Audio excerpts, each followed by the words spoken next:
تو وہاں کے ایئر کمانڈور، جب میں وہاں CO بنا، میں گیا تو وہاں کے ایئر کمانڈور میرے پاس آئے،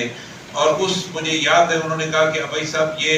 2 سال سے پڑا ہوا ہے اور ہم اس کا افتتاح کروانا چاہتے ہیں، لیکن کیونکہ یہ بجلی نہیں آتی تو لہٰذا ہم اس کا افتتاح نہیں کر سکتے۔ تو میں نے جب پتہ کیا اپنے لوگوں سے تو انہوں نے کہا کہ جی بات یہ ہے کہ ہم اس لیے نہیں اس کو چالو کر پا رہے ہیں کہ بیچ میں کینٹ کا ایریا آتا ہے اور وہاں سے ہمیں وہ لوگ ووٹ گزارنے کی جو ہے نا وہ اجازت نہیں ہے، اور اگر ہم ان کو گھما کے ادھر سے لے جاتے ہیں تو ہمیں جو ہے نا وہ اس کی ایسٹیمیٹ جو ہے نا وہ بڑھ جاتی ہے۔ تو میں نے یہ بات سن کے میں نے ایئر کمانڈر کو کہا کہ جناب آپ کا کام 1 مہینے کے اندر ہو جائے۔ وہ حیران ہو گیا، اس نے کہا کہ 2 سال سے یہ کام نہیں ہو رہا ہے اور آپ نے ابھی 2 منٹ میں یہ وعدہ کر لیا، اور صرف وعدہ نہیں کیا، وہ کام پورا کیا۔ اور اس کے بعد محترم نواز شریف صاحب نے، مجھے یاد ہے، اس کا افتتاح کیا اس ایئرپورٹ کا، اور وہ ایئر کمانڈر اس وقت مجھے اس وقت انہوں نے ان کے ساتھ ملایا کہ جناب اس شخص نے اس ایئرپورٹ کو جو کام 2 سال سے نہیں تھا وہ انہوں نے اس کو پورا کیا۔ تو آپ کو یہ جان کر حیرانی ہوگی کہ وہ صرف 1 منٹ کا کام تھا، کیونکہ ایسٹیمیٹ کے BOQ میں یہ انجینئر کو پاور ہے کہ 15% اگر BOQ سے پیسے اوپر ہو یا نیچے ہو تو وہ اس میں اس کو خود بخود کر سکتا ہے۔ اس کی لائن کو باہر سے گزارا اور اس کی لائن کو کھڑا کیا۔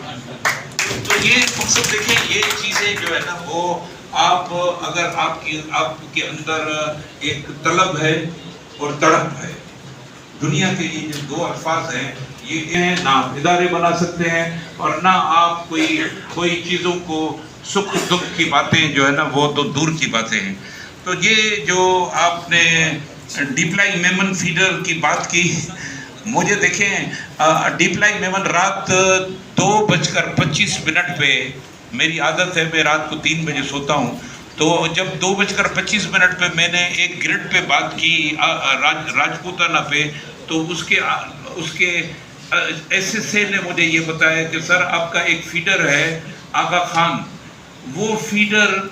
390 ایمپیئر لوڈ اس پہ بہہ رہا ہے اس وقت۔ میں نے چھلانگ لگائی، اور 390 ایمپیئر لوڈ اس کو کہتے ہیں، وہ اس کے اندر جو CD لگی ہوئی ہے، اس کے اندر جو خد و خال ہے وہ 400 ایمپیئر کے ہیں،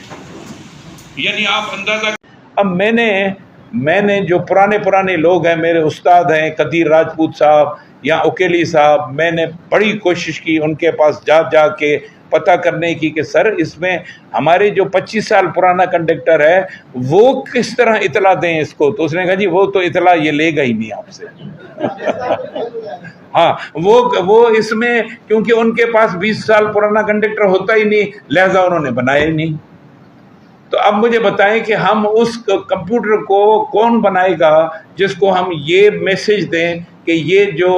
ٹھٹھا میں اور ساکروں میں اور پیر فتوں میں اور جناب آپ کا اس علاقوں میں جو 20 سال پرانا کنڈکٹر لگا ہوا ہے، جو اب پاؤڈر ہو گیا ہے کوسٹل بیلٹ کی وجہ سے، تو اس کو ہم کس سے پوچھیں کہ اس کے لاسز کیا ہیں؟ میں انجینئرنگ کالج چلا گیا، ان کے پاس اس وقت